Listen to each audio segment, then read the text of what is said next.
Well, it's apparently going to happen. Coming this summer to a courtroom or really a YouTube channel near you. Lori Vallow Daybell, the attorney. Joining me to discuss is a real attorney, Eric Faddis, and former prosecutor. How the hell did we get here? You know, this is this seems unusual to me. And the reason it does is because there have been competency issues with Lori Vallow Daybell from day one. And competency is like, hey, you don't have it together enough to even stand trial, to even be a Yeah. defendant in a case with an attorney who knows what they're doing handling it. And so we've gone from there to, oh, I guess you have the goods enough to represent yourself in this murder case.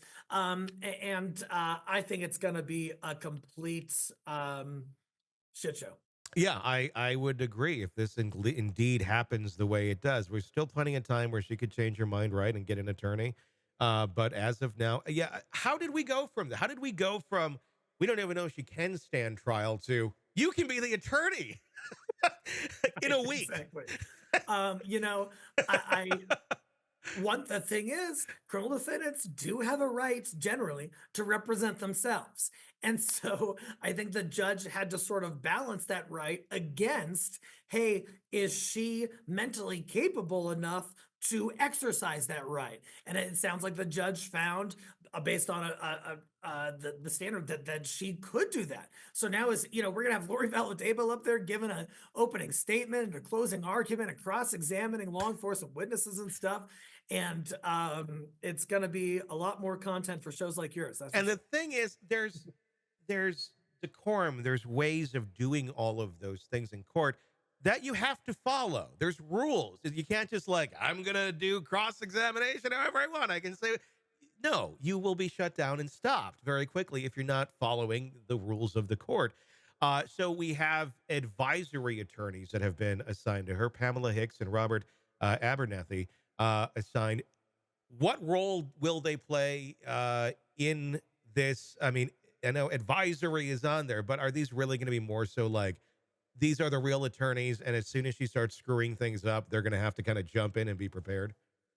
In terms of what role they'll play, it'll be a terribly dissatisfying and frustrating one because they don't they're not driving the ship. The Mhm. Lori Vallow's driving the ship, and so they can whisper in her ear. They can say, "Hey, you can't do that."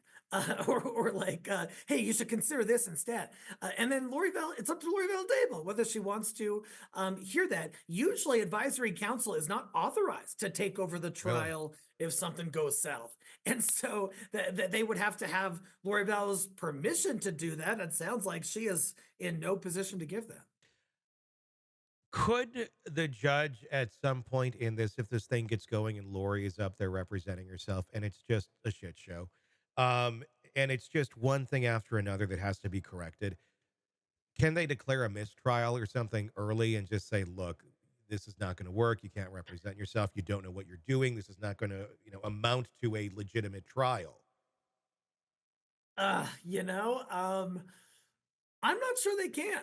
We've seen other trials where defendants have represented themselves. There was one I covered on Court TV. The name escapes me, but it was a gentleman. He had sort of long, spiky dreadlocks and stuff, and Mhm. he was pretty out there and cursing and Yeah. yelling at the jury, that kind of thing. That didn't result in a mistrial, No. and so I don't think that standard would be met just because Lori Valade Bell sucks at being her own attorney.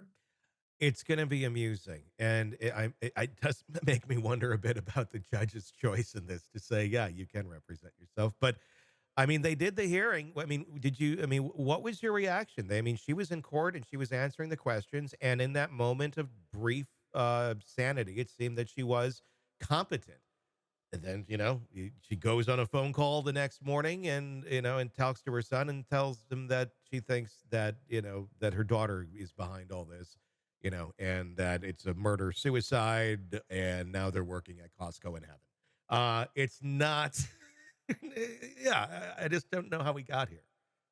it raises a question at least as to whether she is some kind of skilled chameleon that is able to go into court and at least put on the presentation that and meet this bare minimum standard to that she knows what's going on, that she can take actions in furtherance of her own defense, that kind of thing, and then go and sound like a complete crazy person on the phone the next day. Is this all something that is that she's aware of, that she's doing on purpose, or is this just someone who kind of gets lucky here and there, and we're going to see her giving a closing argument in her trial? I don't know the answer. Does this give her good grounds for appeal?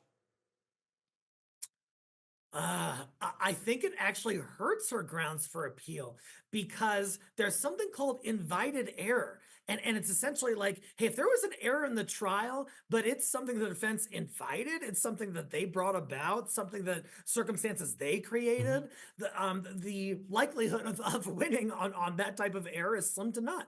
And so it would have been better had she like asked to represent herself and then kind of acquiesced and said, okay, well, judge, if you're going to make me have an attorney, I'll have an attorney, and then argue on appeal that she should have represented herself. But her actually taking the reins, I think, makes her appellate chances much worse.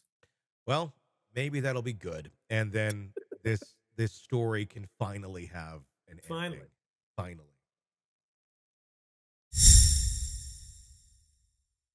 Hey, thanks for checking out the video. Be sure to follow us wherever you download podcasts, and especially Apple Podcasts, where you can get advanced episode and premium content on our premium channel right there. Also, be sure to follow us on social media so you don't miss any breaking updates on the stories that matter to you most. We're on TikTok, X, Instagram, Facebook. Just search Hidden Killers Podcast with Tony Bruschi, and you'll find us right there. Again, thanks for watching.